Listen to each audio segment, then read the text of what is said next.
किती सुंदर असतील ती माणसं,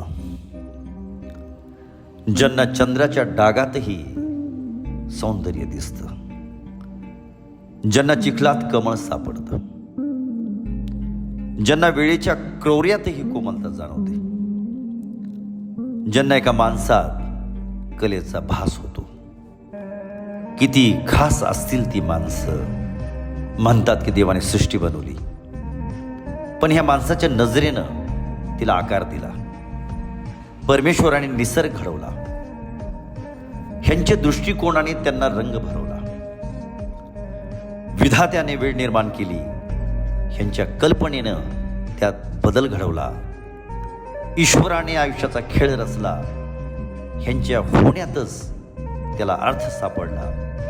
ते आहेत म्हणून आयुष्य खास आहे, ह्यांच्या असण्यातच परमेश्वराचा भास आहे. कारण देव जेव्हा कलात्मक होतो अशी माणसं जन्म घेतात. ह्या क्रूर आयुष्यात गोडवा हीच माणसं पेरतात.